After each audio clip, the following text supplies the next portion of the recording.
The call came while I was under a car. Not metaphorically. I was in the garage, flat on my back on a creeper, flashlight in my teeth, tracing an oil leak on my '94 Silverado that had been bothering me for 3 weeks. My phone buzzed in my chest pocket.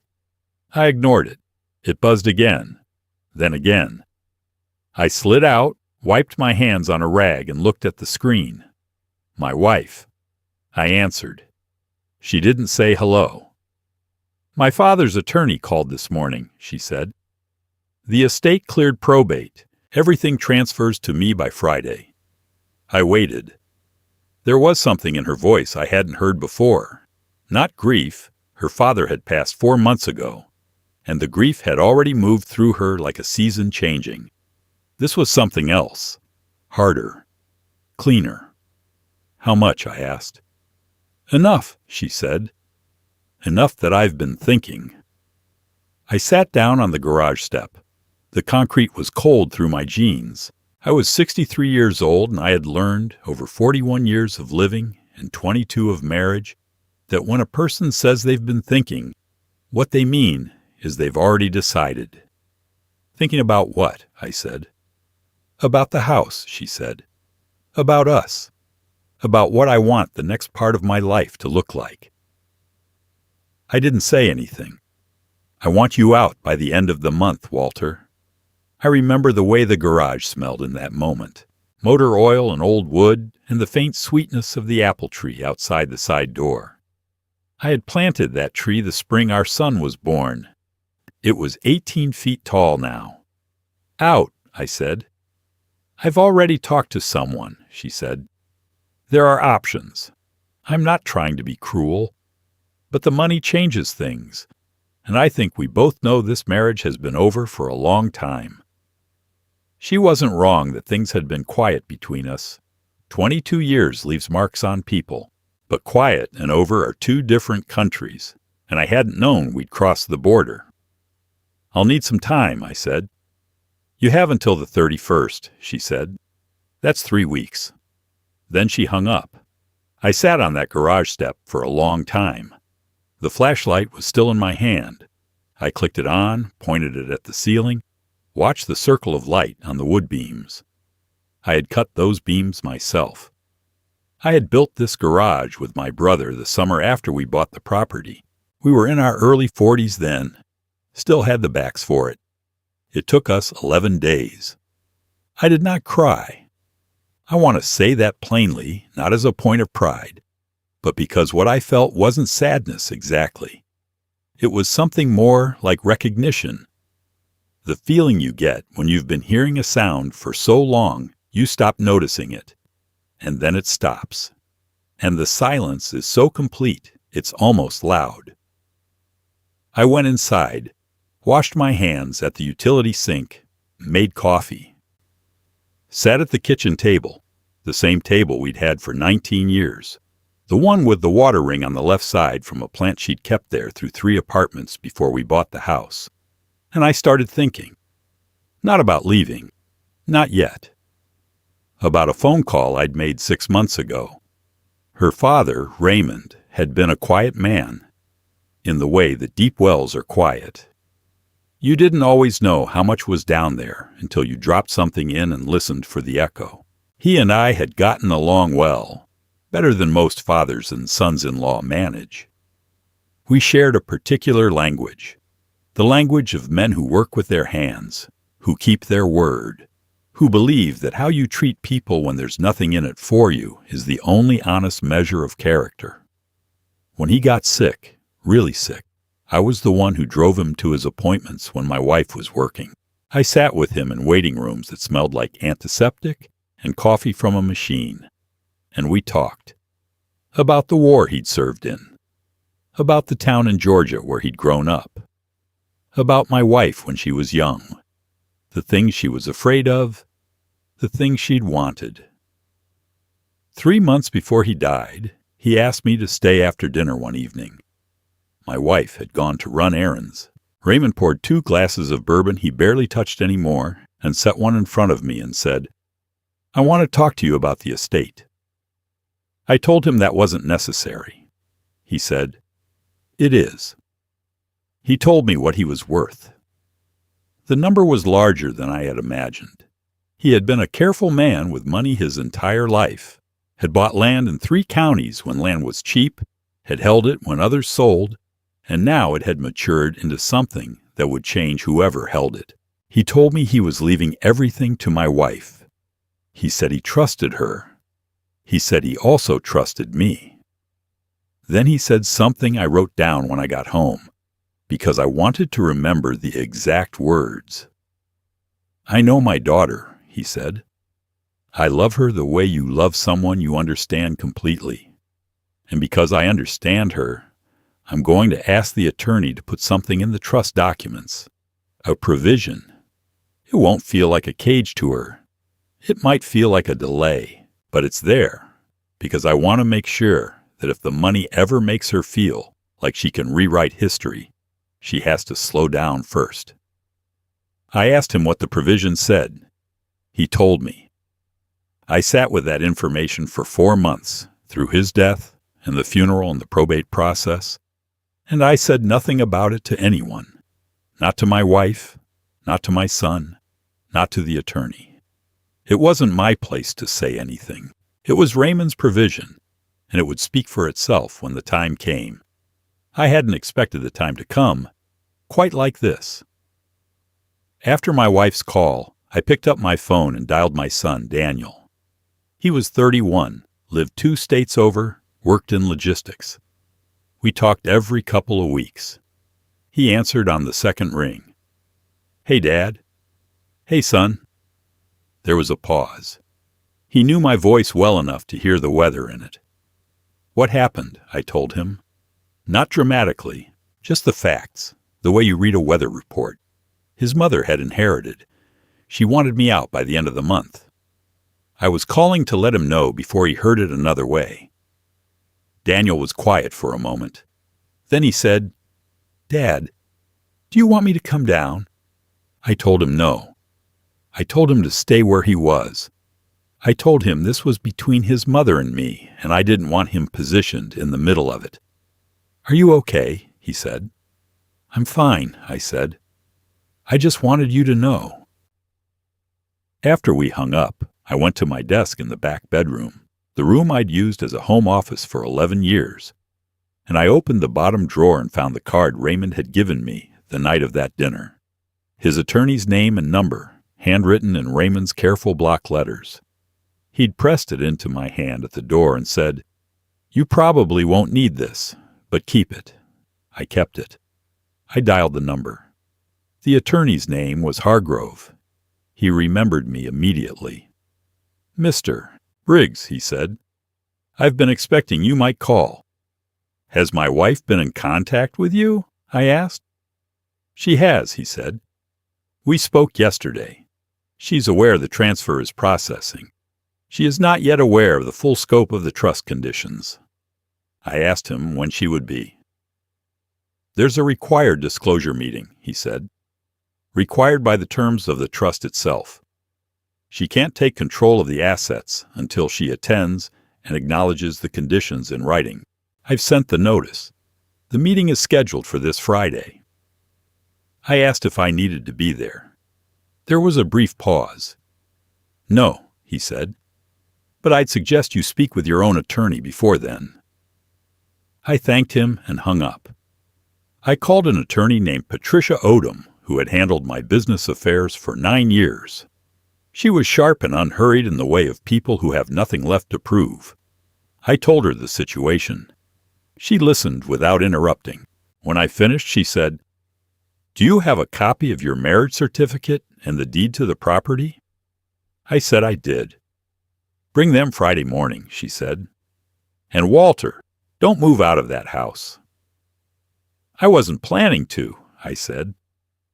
The days between that call and Friday had a strange texture to them. My wife and I moved around each other in the house like weather systems that hadn't yet decided to collide. She was on her phone a great deal. She had conversations in the bedroom with the door closed. She was not unkind to me. She brought me coffee in the morning the way she always had. set it on the corner of my desk without a word. But there was a distance to her that felt rehearsed, like she had already mentally packed my things. I went about my routine.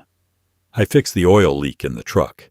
I had dinner with my neighbor Frank on Wednesday evening, same as we did most weeks. And I did not mention any of what was happening because Frank was a talker, and I wasn't ready for the town to know my business. Thursday evening, my wife sat across from me at dinner and said, "Have you started looking at places?" "I've been in touch with some people," I said, which was true, just not in the way she meant. She nodded. She looked relieved. I noticed that, and I filed it away.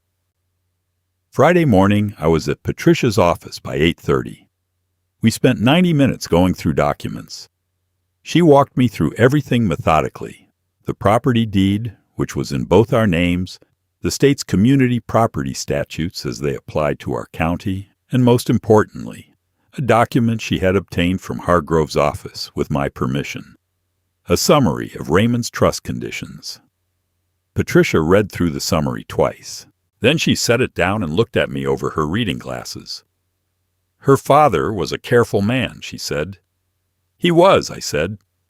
"This provision," she said, tapping the page, essentially states that any beneficiary who uses inherited funds to initiate or accelerate the dissolution of a marriage within 18 months of the transfer date forfeits a specified portion of the estate to a family preservation fund, and that the spouse is entitled to a designated support allocation regardless of the divorce settlement.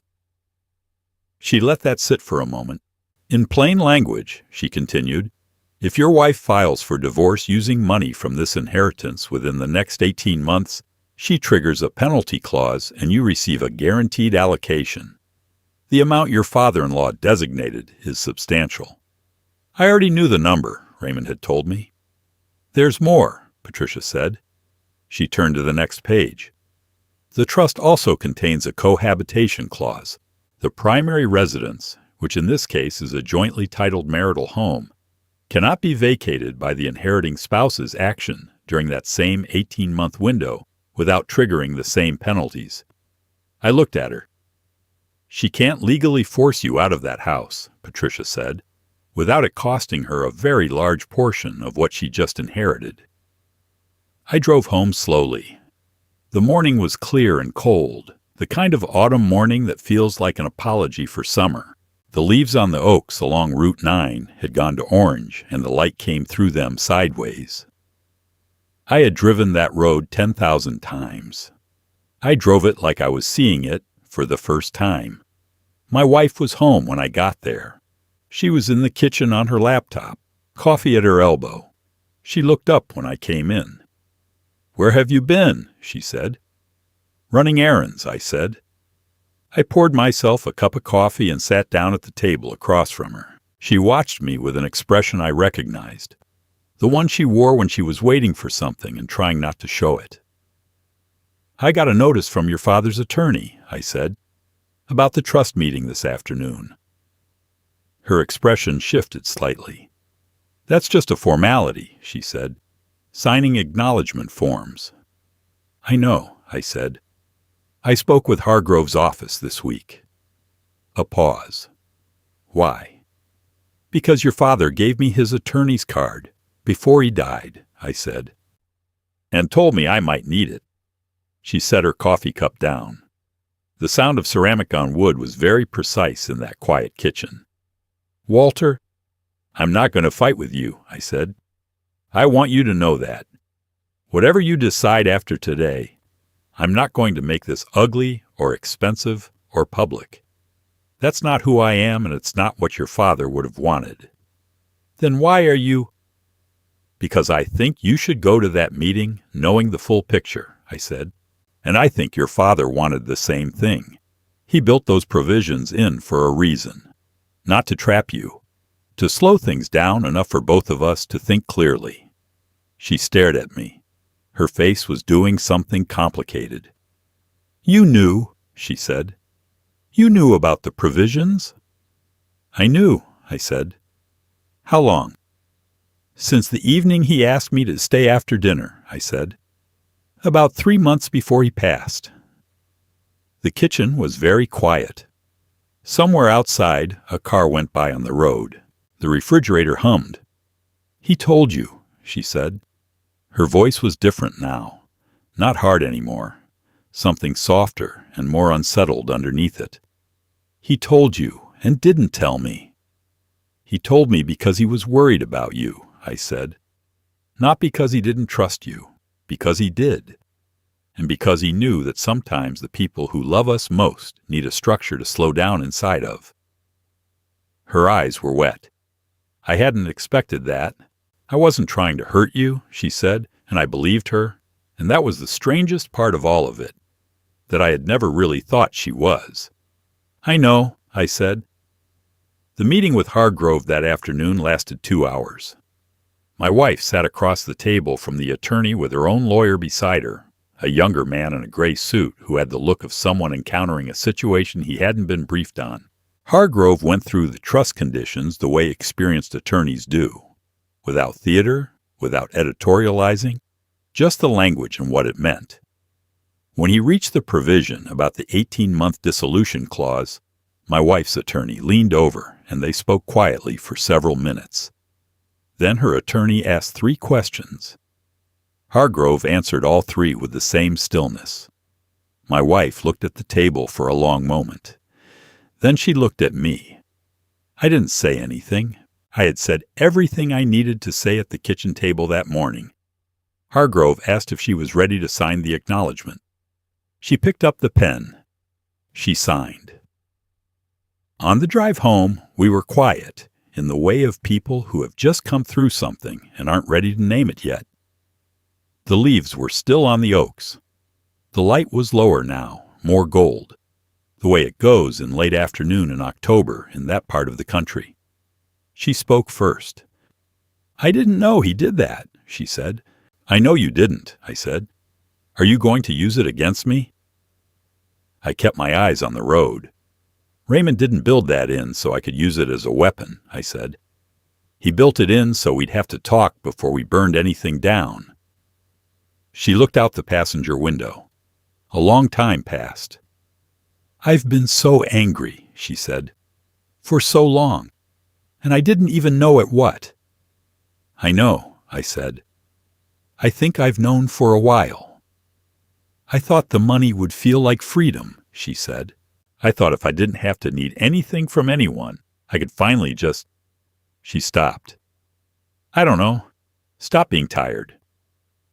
I pulled into the driveway and turned off the truck. The apple tree was bare by now, the last of its leaves down in the grass, and the late light caught the branches and made them look like something sketched by hand. "You can still have that," I said. "The freedom. That was yours before the money, and it's yours now." I paused. "But you don't have to make me disappear to get it." She didn't answer for a long time. We sat in the truck in the driveway, 2 people in their 60s who had been through 22 years together and had somehow gotten to a place where a dead man's careful love was the thing holding them still long enough to remember they had once chosen each other on purpose. Eventually, she said, "I think we need to talk, really talk. Not about lawyers or provisions or the house." "I think so too," I said. "Not tonight," she said. "I need to think." "Take all the time you need," I said. "I'm not going anywhere." I meant that the way it sounded and also the way it didn't. We went inside. I made dinner, pasta and a salad, simple, the kind of meal that doesn't ask anything of anyone. We ate without much talking, but the silence had a different quality to it now. Less like a wall and more like weather that has finally broken. After dinner, I went out to the garage. I climbed under the Silverado again with my flashlight, and I finished tracing the oil leak and found where the seal had gone. It was a simple fix. 40 minutes of work. I lay there on the creeper in the smell of oil and old wood, and I thought about Raymond pouring 2 glasses of bourbon and pressing a business card into my hand and trusting me with something he'd built in secret. He had known his daughter. He had known her the way you know someone you've watched their whole life.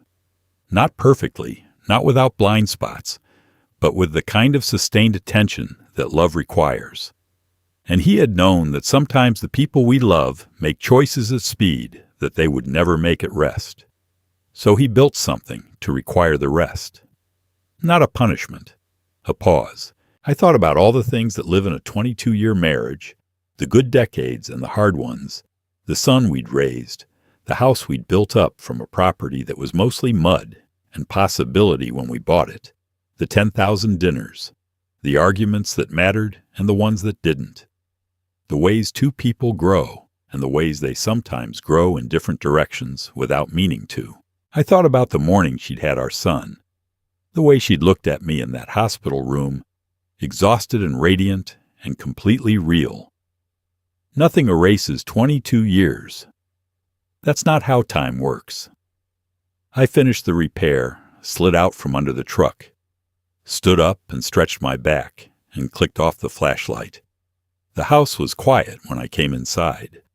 My wife had gone up to bed. I washed my hands and stood at the kitchen window for a moment, looking at the apple tree in the dark, bare branches against a sky that had a handful of stars in it. Raymond had told me something else that evening, after the bourbon and before the business card. He'd said, "The measure of a man isn't whether he can walk away clean. It's whether he can stay when staying is hard and still keep himself." I was still here. I turned off the kitchen light. I went to bed. 3 weeks later, my wife and I started seeing a counselor. Her suggestion, not mine. It was not easy and it was not fast, and it was not the kind of reconciliation that comes with a moment of clarity and a swelling soundtrack.